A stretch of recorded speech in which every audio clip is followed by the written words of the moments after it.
이건 말도 안 되는 일입니다. 미국의 핵심 정찰 드론이 연쇄 추락했고 AI 군수 공장과 위성 통신망까지 동시에 마비됐습니다.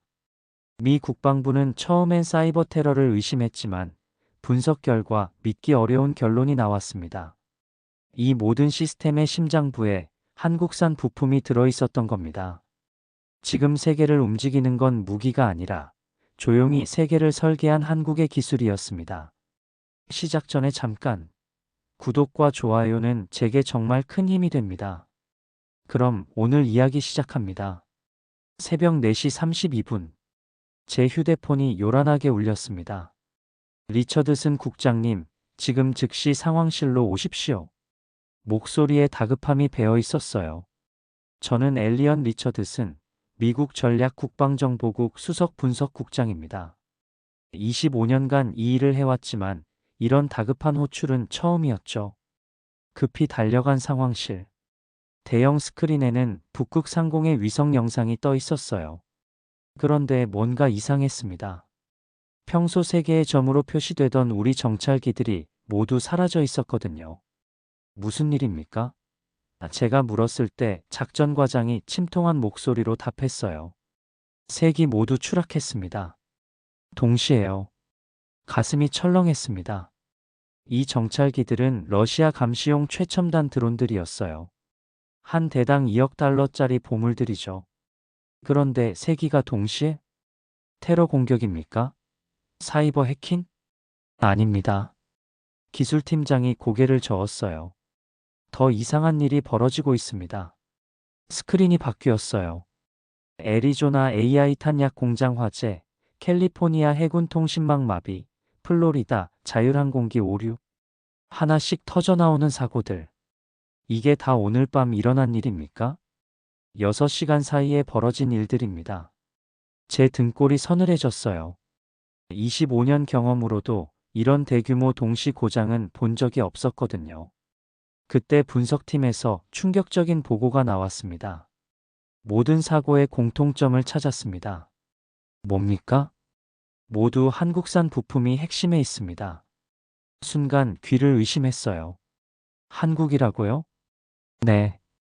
강원도 춘천의 한 중소기업이 만든 센서가 정찰기 추락의 직접 원인입니다. 제 머릿속이 하얘졌습니다. 한국? K-팝이나 삼성 갤럭시 정도로만 알고 있던 그 나라가 어떻게 미국의 최첨단 군사 장비를 멈춰 세운단 말입니까? 직원이 몇 명인 회사죠? 120명입니다. 120명. 저희 부서보다도 작은 회사가 미국 전체를 마비시켰다는 건가요? 이게 말이 됩니까? 그 센서가 다른 곳에도 쓰이나요? 기술팀장이 태블릿을 보더니 얼굴이 창백해졌어요. 12개국에 수출되고 있습니다. 미국 내 주요 방산업체, 의료기관, 우주항공 분야의 광범위하게. 더 이상 듣고 있을 수가 없었어요. 제가 25년간 쌓아온 세계관이 흔들리고 있었거든요. 한국. 도대체 이 나라에 뭐가 있단 말입니까? 솔직히 말씀드리면 저는 세계를 단순하게 봤어요. 미국이 1등, 중국이 2등 경쟁자, 러시아가 3등 견제 대상, 일본은 기술 동맹, 독일은 제조업 파트너. 이게 제 머릿속 세계 지도의 전부였습니다. 한국은 솔직히 관심밖이었어요. 북한 때문에 우리가 지켜줘야 하는 작은 동맹국 정도. 삼성, LG 정도가 좀 크고 최근에는 BTS나 기생충 같은 문화 콘텐츠로 유명해진 나라. 그 정도였죠. 제 집에서 한국산을 찾아보면 냉장고가 LG, 휴대폰이 갤럭시, TV가 삼성이었어요. 하지만 그게 다라고 생각했습니다. 겉으로 보이는 완제품 몇 개 말고는 별로 없을 거라고 봤거든요. 25년간 제가 쓴 보고서가 800여 편입니다. 한국 언급 횟수는 고작 15번. 그마저도 북한 견제를 위한 동맹 강화 정도의 내용이었어요. 중국은 다르죠. 제가 중국에 대해 쓴 보고서만 200편이 넘습니다. 중국의 기술 굴기, 1대1로의 위협, 반도체 패권 경쟁. 온통 중국 이야기였어요. 그런데 이번 사건이 터지고 나서 깨달았습니다. 제가 놓친 게 있었다는 것을. 아버지, 한국 기업들 정말 대단해요. MIT에서 전자공학을 전공하는 제 아들 제임스가 한번 이런 말을 했었어요. 특히 삼성이나 SK 같은 곳들은 기술력이 미국을 뛰어넘는 분야가 많답니다. 그때 저는 젊은 애들이 뭘 안다고 하며 흘려들었어요. 제 경험과 지식이 훨씬 방대하다고 생각했거든요. 하지만 지금 생각해보니 제임스가 맞았습니다. 제가 틀렸던 거죠. 아내 캐롤린도 한번 이런 말을 했었어요. 여보, 요즘 의료진들 사이에서 한국산 의료기기 얘기가 많이 나와요. 정밀도가 독일제보다 뛰어나다면서? 그때도 저는 과장된 마케팅이겠지 하며 넘어갔어요. 25년간 전략 분석의 최전선에 있으면서도 한국은 제 시야에 없었습니다. 왜일까요? 한국이 조용했기 때문입니다. 중국처럼 굴기를 외치지도 않았고 러시아처럼 위협적이지도 않았어요. 그냥 묵묵히 자기 일을 해왔던 거죠. 하지만 그게 함정이었습니다. 가장 위험한 건 보이지 않는 것이거든요. 이번 사건으로 제가 깨달은 건 명확합니다. 25년간 쌓아온 전략적 사고에 거대한 구멍이 있었다는 것. 그리고 그 구멍 속에 한국이라는 거대한 퍼즐이 숨어 있었다는 것입니다. 지금부터 그 퍼즐을 맞춰봐야 했어요. 아니, 맞춰야만 했습니다. 도대체 테크노스가 뭐하는 회사입니까? 사건 발생 3일째, 저는 한국 전문가를 긴급 소집했어요. 하지만 놀랍게도 우리 부서에 한국 전문가가 거의 없었습니다. 중국 전문가는 20명, 러시아 전문가는 15명인데 한국은 고작 2명이었어요. 강원도 춘천에 있는 벤처기업입니다. 2003년 설립되어 직원 120명 규모죠. 한국 담당 분석관이 보고했어요. 겨우 20년 된 회사가 우리 최첨단 정찰기를 떨어뜨렸다고요? 네. 하지만 이 회사가 만드는 초소형 적외선 센서는 세계 최고 수준입니다. 정밀도가 독일제보다 300% 뛰어나고 일본제보다 500% 뛰어나요. 제가 놀란 건 그 다음 말이었어요. 이 센서가 전 세계 12개국에 수출되고 있는데 미국이 최대 고객입니다. 연간 300만 개씩 들여오고 있어요. 300만 개요? 네. 로키드 마틴, 보잉 레이시온 등 우리 주요 방산업체들이 모두 이 회사 부품을 쓰고 있습니다. 머리가 어지러웠어요. 25년간 미국의 방산업체들을 분석해 왔는데 핵심 부품을 한국 중소기업에서 가져온다는 사실을 전혀 몰랐던 거죠. 왜 우리가 이런 중요한 부품을 외국에서 사옵니까? 만들 수 없어서입니다. 기술팀장이 쓴웃음을 지었어요. 이 정도 정밀도의 센서를 양산할 수 있는 곳이 전 세계에 3곳뿐인데 그중 2곳이 한국 회사예요. 충격이었습니다. 미국이 기술 강국이라고 자부했는데 정작 핵심 부품은 한국 없이 못 만든다는 거였거든요. 그럼 다른 분야는 어떻습니까? 그때부터 폭탄급 정보들이 쏟아져 나왔어요. 메모리 반도체 분야에서 한국이 세계 시장의 60.5%를 차지합니다. 60%요? 삼성과 SK 하이닉스 두 회사가 전 세계 메모리의 절반 이상을 만들고 있어요. 미국, 중국, 일본 모두 한국산 메모리 없이는 전자기기를 못 만듭니다. 더 놀라운 사실이 이어졌어요. 배터리는 어떻습니까? LG 에너지 솔루션, 삼성 SDI, SK온 이 세 개 회사가 전 세계 전기차 배터리의 23% 이상을 만들고 있습니다. 특히 테슬라 배터리 상당 부분이 한국산이에요. 테슬라가요? 네. 일론 머스크가 한국 배터리 없이는 테슬라를 못 만든다고 할 정도입니다. 제 세계관이 무너지고 있었어요. 미국이 자랑하는 테슬라조차 한국 부품에 의존하고 있다니. 디스플레이는 어떻습니까? OLED 분야에서 삼성 디스플레이와 LG 디스플레이가 합쳐서 80% 이상 점유율을 가지고 있습니다. 아이폰 화면도 삼성이 만들어요. 아이폰마저 한국산이라니. 제가 지금 들고 있는 아이폰을 내려다봤어요. 미국 회사 제품이라고 생각했는데 핵심 부품은 한국산이었던 거죠. 조선업은 어떻습니까? 현대중공업, 삼성중공업, 대우조선해양이 세계 조선 시장의 70%를 차지합니다. 미국 해군 함정 중에도 한국 기술이 들어간 게 많아요. 이제 정말 어이가 없었어요. 우리가 바다를 지배한다고 자부하는데 배는 한국에서 만든다는 거잖아요. 도대체 어떻게 된 겁니까? 어떻게 이런 작은 나라가. 그때 한국 담당관이 한마디 했어요. 작다고 보시면 안 됩니다. 한국은 세계 10위 경제대국이고 기술력으로는 세계 5위권입니다. 그제서야 깨달았어요. 제가 한국을 완전히 잘못 봤다는 것을. 3주간의 전면 조사 결과는 제 상상을 뛰어넘었습니다. 한국이 단순히 몇 개 분야에서 강한 게 아니었어요. 거의 모든 첨단 기술 분야에서 핵심 역할을 하고 있었던 거죠. 존스 홉킨스 병원 조사 결과 나왔습니다. 의료팀 분석관이 보고했어요. 어떻습니까? 정밀 수술 로봇의 핵심 부품 70%가 한국산입니다. 모터 제어칩은 삼성, 센서 모듈은 경기도 성남의 중소기업 제품이에요. 미국 최고 병원에서 환자를 살리는 장비가 한국산이라니. NASA는 어떻습니까? 충격적입니다. 우주항공 분석관이 한숨을 쉬었어요. 위성항법 시스템 메모리의 85%가 SK 하이닉스 제품이고 통신 모듈도 한국 기업들이 만들고 있어요. 화성 탐사선에도 한국 부품이 들어가 있습니다. 화성 탐사까지 한국 기술로 한다는 거였어요. 자동차 산업은 어떻습니까? 더 심각합니다. 자동차 담당관이 두꺼운 파일을 펼쳤어요.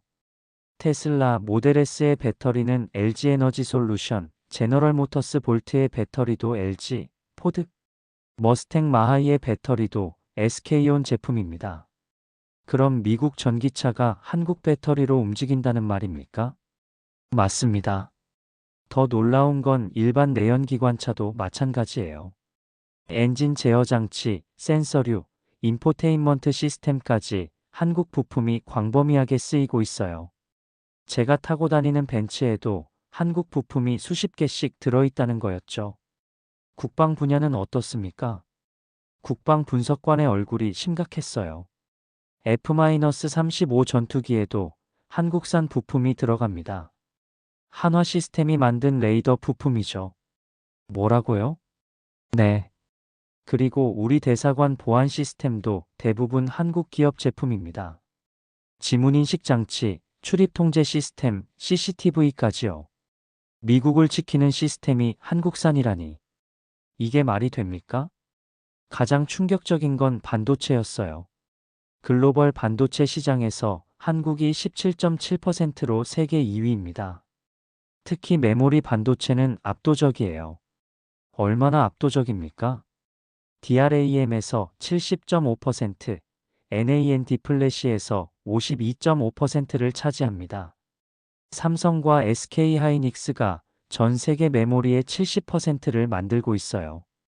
데이터를 보니 더 놀라웠습니다. 미국이 1위라고 생각했던 반도체 분야에서 한국이 이미 중국을 제치고 2위였던 거예요. 그럼 우리가 쓰는 컴퓨터, 스마트폰의 메모리가 대부분 한국산입니다. 아이폰 메모리도 삼성이 만들고 구글 데이터 센터 서버 메모리도 SK 하이닉스 제품이 주류예요. 정말 어이가 없었어요. 미국 IT 기업들이 한국 없이는 사업을 못한다는 거잖아요. 조선업도 봐야겠습니다. 한국이 세계 1위입니다. 현대중공업, 삼성중공업, 대우조선해양이 글로벌 시장의 70%를 차지해요. 특히 LNG선, 컨테이너선 같은 고부가가치 선박은 90% 이상이 한국산입니다. 우리 해군은 어떻습니까? 미 해군 함정 중에도 한국 기술이 많이 들어가 있습니다. 특히 전자전 장비나 레이더 시스템에서요. 이때 제가 깨달았어요. 한국이 단순히 부품을 공급하는 게 아니라 세계를 설계하는 방식 자체를 바꿔놨다는 것을. 이건 우연이 아니군요. 맞습니다. 수석 분석관이 고개를 끄덕였어요. 한국은 지난 20년간 의도적으로 이런 위치를 구축해왔습니다. 한국. 이 나라가 조용히, 그러나 확실하게 세계의 중심에 서 있었던 거였어요.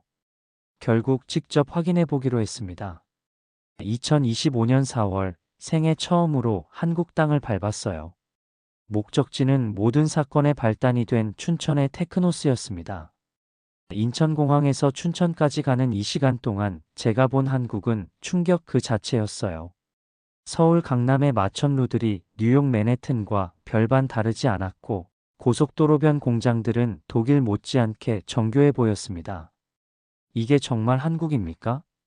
저는 창밖을 보며 중얼거렸어요. 테크노스 공장에 도착한 건 오후 6시였습니다. 그런데 공장 입구에서 이상한 광경을 목격했어요.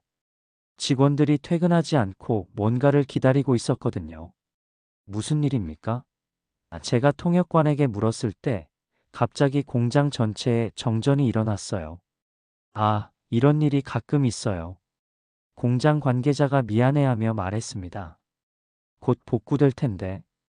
그런데 놀라운 일이 벌어졌어요. 전원이 나간 공장에서 300명의 직원들이 손전등을 들고 작업을 계속하는 거였어요. 지금 뭘 하고 계신 겁니까? 저는 믿을 수 없다는 표정으로 물었어요. 현장 감독관이 당연하다는 듯 답했습니다. 검수입니다. 전기가 끊어져도 품질 검사는 멈추면 안 됩니다. 왜요? 저희 센서가 들어간 제품이 전 세계에서 사람의 생명을 좌우하거든요. 병원 수술 장비, 항공기 안전 시스템, 자동차 충돌 방지 장치까지. 우리가 불량품을 보내면 누군가 죽을 수도 있어요. 그 순간 저는 소름이 돋았습니다. 이런 마인드를 가진 사람들이 미국의 핵심 시스템을 떠받치고 있었던 거예요. 평소에도 이렇게 하십니까? 당연하죠. 우리는 24시간 3교대로 돌아가는데 각 교대마다 최소 3번의 정밀 검수를 합니다. 0.001mm 오차도 허용하지 않아요. 미국 공장에서는 상상할 수 없는 일이었어요. 정전이 되면 당연히 작업을 멈추고 복구를 기다리는 게 일반적이니까요. 다음 날 본격적인 공장 견학을 했는데 더 놀라운 사실들을 발견했어요. 이 장비는 뭡니까? 저는 독일에서도 본 적 없는 정밀 장비를 가리켰어요. 자체 개발한 검수 장비입니다. 10년 후 부품의 성능 변화까지 예측할 수 있어요. 10년 후요? 네. 우리 센서가 들어간 제품이 10년 뒤에도 똑같이 작동해야 하거든요. 그래서 미리 테스트하는 겁니다. 이런 장기적 관점이 한국 기업들의 특징이었어요. 당장의 이익보다 지속 가능성을 중시하는 거죠. 미국이나 독일 회사와 가장 큰 차이점이 뭐라고 생각하세요? 제가 공장장에게 물었어요. 미국은 혁신을 추구하고 독일은 정밀함을 추구합니다. 하지만 한국은 신뢰를 추구해요. 100년 뒤에도 믿을 수 있는 제품을 만들려고 합니다. 100년이요? 네. 우리가 지금 만드는 센서가 우리 손자 세대까지 문제없이 작동해야 한다고 생각해요. 이런 철학이 한국 기업들을 세계 최고로 만든 비결이었던 거죠. 가장 인상 깊었던 건 직원들의 자세였어요. 고등학교만 졸업한 작업자도 자신이 만드는 부품이 어디에 쓰이는지 정확히 알고 있었어요. 이 센서가 미국 병원 수술 로봇에 들어간다고 들었는데 정말 자랑스럽습니다. 한 작업자가 말했어요. 제가 만든 부품으로 미국 환자들이 살아날 수 있다니까요. 그날 밤 호텔에서 저는 완전히 새로운 한국을 발견했다는 걸 깨달았어요. 이 나라는 소리 없이 그러나 확실하게 세계의 중심을 잡고 있었던 거죠. 한국에서 돌아온 후 더 깊이 파고들었습니다. 한국이 어떻게 이런 위치에 올라섰는지 반드시 알아야겠다고 생각했거든요.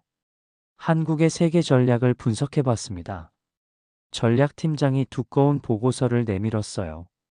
어떤 전략을 쓰고 있습니까? 그게 문제입니다. 공식적인 패권 전략이 없어요. 없다고요? 네. 중국의 1대1로나 미국의 아메리카 퍼스트 같은 구호가 없습니다. 그냥 묵묵히 기술 개발과 품질 향상에만 집중해 왔어요. 이상했어요. 세계적 영향력을 가진 나라치고 패권 선언을 하지 않다니. 그럼 어떻게 이런 위치에 올라왔습니까? 지속 가능한 기술 윤리를 바탕으로 한 장기 전략입니다. 한마디로 믿을 수 있는 파트너가 되는 전략이죠. 구체적인 데이터를 보니 더 놀라웠어요. 한국은 69개 품목에서 세계 1위 시장 점유율을 기록하고 있었습니다. 반도체는 물론이고 조선, 철강, 화학, 디스플레이까지 다양한 분야에서요. 어떻게 이렇게 많은 분야에서 1위를 할 수 있었습니까? 기술 연계 전략입니다. 반도체 기술을 자동차에 응용하고 디스플레이 기술을 의료기기에 접목하는 식으로 시너지를 만들어냈어요. 한국 기업들의 특허 관리 방식도 독특했어요. 한국 기업들은 특허로 시장을 독점하려 하지 않습니다. 대신 기술 표준을 만들어가면서 자연스럽게 시장을 리드해요. 어떤 의미입니까? 애플이나 퀄컴이 특허로 시장을 옥죄는 것과 달리 삼성이나 LG는 특허를 개방하면서 산업 전체를 키우는 방식을 택했어요. 이런 접근법이 전 세계적으로 신뢰를 얻는 결과를 가져왔던 거죠. 가장 놀라운 건 한국의 R&D 투자였어요. 한국은 GDP 대비 R&D 투자가 세계 1위입니다. 4.8%예요. 4.8%요? 미국이 2.8%, 독일이 3.1%인데 한국은 4.8%입니다. 쉽게 말해서 나라 전체가 기술 개발에 올인하고 있다는 거죠. 더 구체적인 분석 결과도 충격적이었어요. 한국은 제조업 경쟁력 세계 3위, 기술혁신 역량 세계 5위, 글로벌 공급망 안정성 세계 2위를 기록하고 있습니다. 공급망 안정성이 2위라고요? 네. 코로나19 때도 한국은 글로벌 공급망을 안정적으로 유지했어요. 다른 나라들이 생산을 중단할 때도 한국 기업들은 품질을 유지하면서 공급을 계속했거든요. 이때 저는 깨달았어요. 한국이 왜 전 세계에서 신뢰받는지를. 한국 기업들의 가장 큰 특징이 뭡니까? 일관성입니다. 5년 전이나 지금이나 똑같은 품질을 유지해요. 심지어 10년 전 제품도 지금과 성능 차이가 거의 없어요. 미국이나 중국 기업들이 혁신과 속도를 중시할 때 한국은 지속 가능성과 신뢰성을 택한 거였어요. 그래서 전 세계 기업들이 한국을 파트너로 선택하는 겁니까? 맞습니다. 애플도 삼성 디스플레이 없이는 아이폰을 못 만들고 테슬라도 LG 배터리 없이는 전기차를 못 만들어요. 한국은 패권을 내세우지 않으면서도 실질적으로 세계를 움직이는 힘을 가진 나라였던 거죠. 진정한 의미에 숨겨진 초강대국이었어요. 돌아와서 저는 중대한 결심을 했습니다. 이 진실을 반드시 세상에 알려야겠다고 생각했어요. 마침 2025년 6월 하버드 전략안보 포럼에서 기조연설 기회가 있었습니다. 동료들은 저를 말렸어요. 엘리엇, 너무 위험해. 한국을 과대평가한다고 비판받을 수 있어. 하지만 사실이잖아요. 사실이어도 정치적으로 부담스러운 발언이야. 하지만 저는 마음을 굳혔어요. 25년간 전략 분석가로 살면서 이보다 중요한 발견은 없었거든요. 발표 당일 강당에는 500명의 안보 전문가들이 모였어요. 국방부 고위 관계자들, 대학 교수들, 싱크탱크 연구원들. 모두가 중국과 러시아 위협론에만 매달려 있던 사람들이었죠. 여러분, 오늘 충격적인 이야기를 하려고 합니다. 프레젠테이션을 시작했어요. 첫 번째 슬라이드에는 미국의 핵심 인프라가 나와 있었습니다. 이것들이 무엇인지 아십니까? 우리나라 최고 병원의 수술 장비, 국방부의 통신 시스템, NASA의 우주선 부품들입니다. 청중들이 집중하기 시작했어요. 그런데 이 모든 것들의 핵심 부품이 어디서 만들어지는지 아십니까? 잠깐의 정적 후에 두 번째 슬라이드를 넘겼습니다. 대한민국입니다. 강당이 술렁이기 시작했어요. 누군가 웃음소리도 들렸습니다. 농담이 아닙니다. 저는 단호하게 말했어요. 우리가 중국과 러시아 견제에만 몰두하는 사이 정작 세계를 움직이는 진짜 힘을 놓쳤습니다. 본격적인 데이터 공개가 시작되었어요. 한국은 세계 반도체 시장의 17.7%를 차지하는 2위 국가입니다. 메모리 반도체에서는 70%의 압도적 점유율을 보유하고 있어요. 청중들의 표정이 진지해졌습니다. 전기차 배터리에서는 23%, OLED 디스플레이에서는 80%, 조선업에서는 70%의 시장 점유율을 가지고 있습니다. 데이터가 쏟아질수록 강당은 조용해졌어요. 여러분이 지금 들고 계신 아이폰의 메모리 칩은 삼성 제품이고 화면은 삼성 디스플레이가 만들었습니다.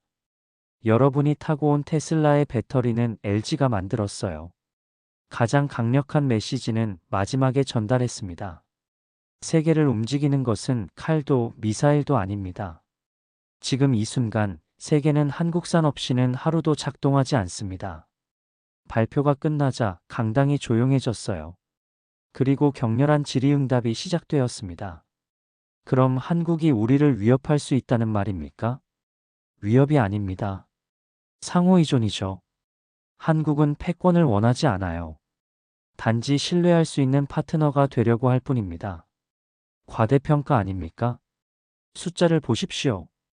이건 감정이 아니라 팩트입니다. 발표 후 반응은 엇갈렸어요. 하지만 젊은 연구자들은 달랐습니다.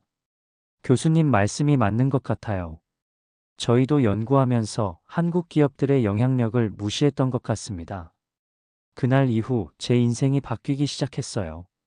진실을 말한 대가를 치러야 했지만 후회하지 않았습니다. 하버드 발표 이후 예상대로 파장이 일었습니다. 백악관에서는 동맹국에 대한 과도한 의존성을 부각시켜 불안을 조성했다며 저에 대한 비공식 제재를 가했어요. 국방부에서도 제 보고서 작성 권한을 일부 제한했습니다. 하지만 동시에 놀라운 일들이 벌어졌어요. MIT에서 전화가 왔습니다. 한국 기술과 전략에 대한 강의를 새로 개설하려고 합니다. 담당 교수를 맡아주실 수 있나요? 스탠퍼드, 컬럼비아, 런던 정경대학에서도 비슷한 제안이 들어왔어요. 제 발표 자료는 CIA 내부 자료로 채택되었고 IMF와 유럽안보이사회에서도 참고문헌으로 활용되기 시작했습니다. 가장 의미 있었던 건 젊은 연구자들의 반응이었어요. 교수님 덕분에 눈이 뜨였습니다. 제자 중 한 명이 찾아와서 말했어요. 그동안 기술 안보 분석에서 한국을 완전히 빼먹고 있었네요. 앞으로는 어떻게 할 건가?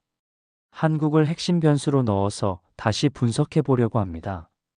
아마 결과가 완전히 달라질 것 같아요.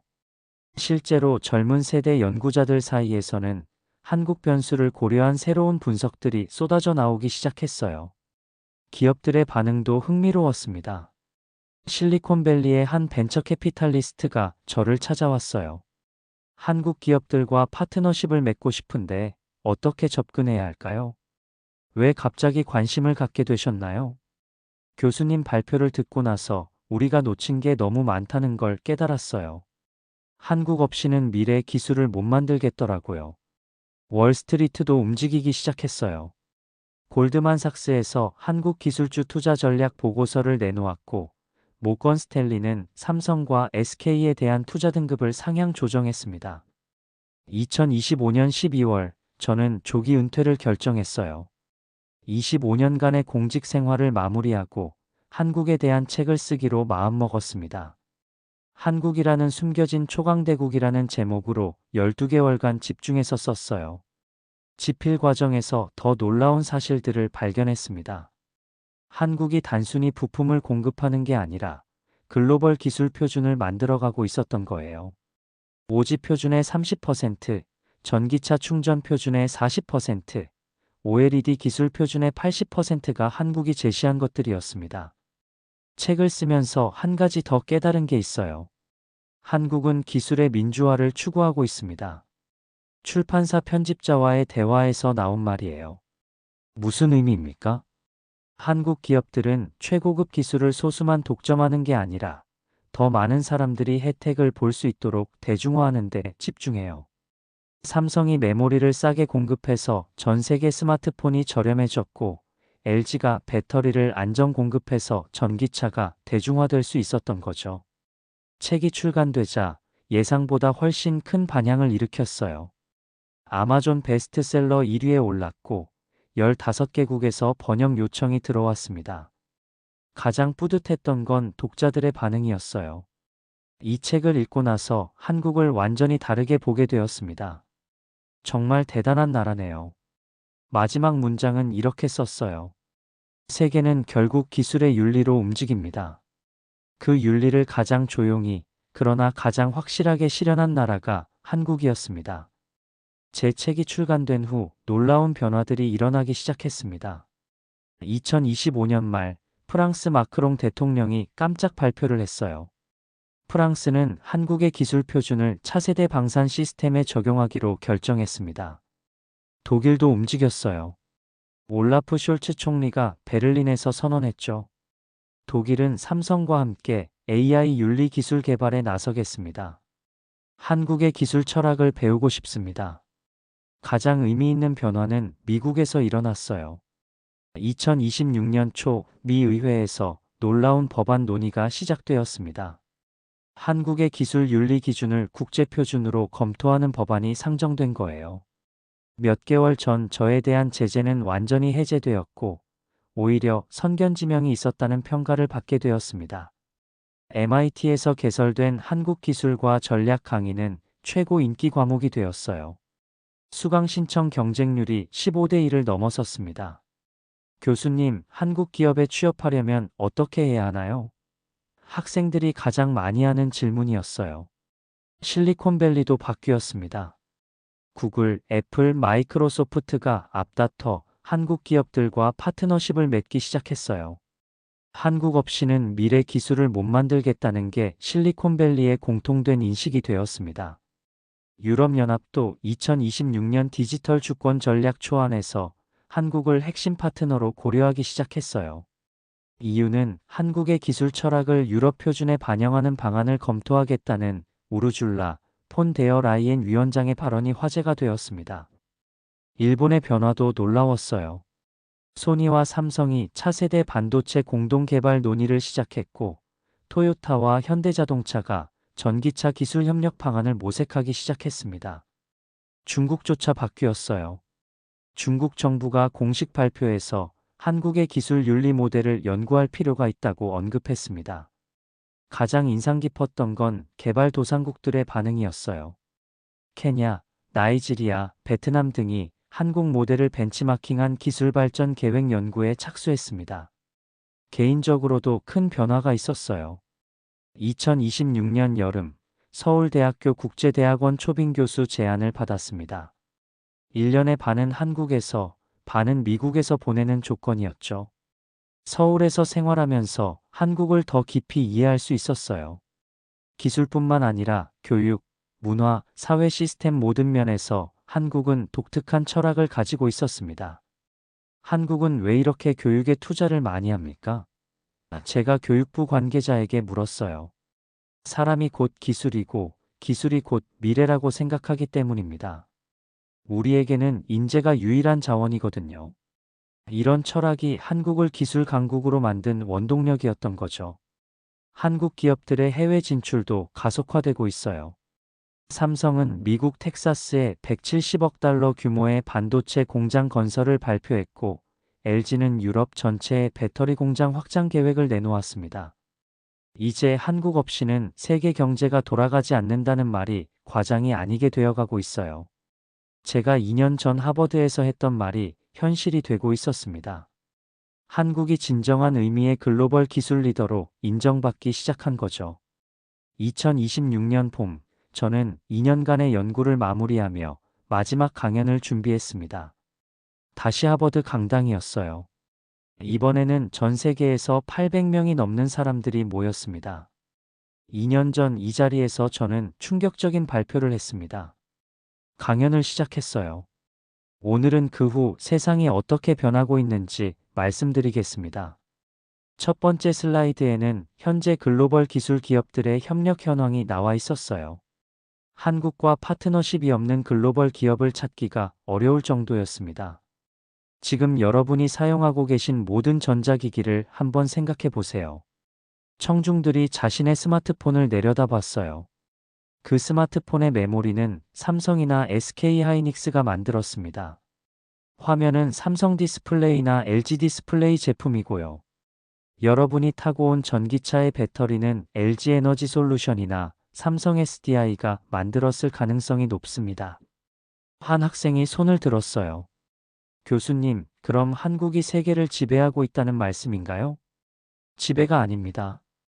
저는 웃으며 답했어요. 한국은 세계와 함께 발전하는 길을 선택했습니다. 혼자 독점하지 않고 모든 나라가 혜택을 볼 수 있는 방식으로 기술을 발전시켜 온 거죠. 구체적으로 어떤 면에서 그렇습니까? 한국 기업들은 기술을 무기로 사용하지 않아요.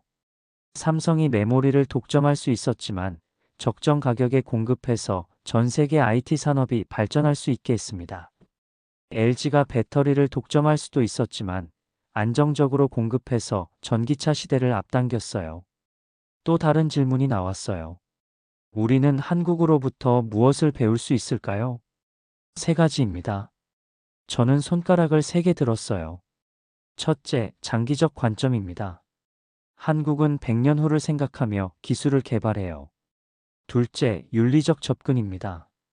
돈만을 위한 기술이 아니라 인류를 위한 기술을 추구합니다. 셋째, 겸손한 리더십입니다. 드러내놓고 자랑하지 않지만 확실한 성과를 내는 방식이죠. 강연 말미에 저는 개인적인 고백을 했습니다. 2년 전만 해도 저는 한국을 그저 K-팝과 삼성 정도로만 알고 있었습니다. 하지만 지금은 한국을 인류 기술 발전의 숨은 선도국으로 봅니다. 여러분도 한번 주변을 둘러보세요. 여러분이 병원에서 받는 정밀 검사, 여러분의 안전을 지키는 자동차 시스템, 여러분이 사랑하는 사람과 소통하게 해주는 스마트폰까지. 잠시 멈췄다가 힘주어 말했어요. 그 모든 것 안에 조용한 한국의 혼이 들어 있습니다. 한국이 만든 부품들이 전 세계 사람들의 삶을 더 안전하고 편리하게 만들고 있어요. 마지막 메시지는 이거였습니다. 한국은 세계에게 증명했습니다. 큰 소리치지 않아도, 위협하지 않아도 진정한 기술력과 윤리로 세상을 바꿀 수 있다는 것을. 그 기술을 설계하고 세상에 선물한 나라가 바로 대한민국입니다. 강연이 끝나자 기립박수가 5분간 이어졌어요. 질의응답 시간에는 예상보다 훨씬 많은 질문들이 쏟아졌습니다. 한국 기업들과 어떻게 협력할 수 있을까요? 한국 유학을 가려면 어떻게 해야 할까요? 한국어를 배우고 싶은데 좋은 방법이 있나요? 모든 질문에서 공통점을 발견했어요. 한국을 배우고 싶다는 열망이었습니다. 2년간의 여정을 돌아보면서 저는 확신했습니다. 세상이 한국을 올바르게 이해하기 시작했다고. 그리고 그것이 전 세계 모든 나라에게 도움이 될 거라고 말입니다. 한국은 더 이상 숨겨진 강국이 아니에요. 이제 모든 사람이 알고 있는, 그리고 배우고 싶어 하는 진정한 기술 선진국입니다. 이 영상이 마음에 드셨다면 좋아요와 구독 부탁드립니다. 여러분의 응원이 더 많은 이야기를 나눌 수 있는 힘이 됩니다. 내일 더 감동적인 이야기로 찾아뵙겠습니다. 감사합니다.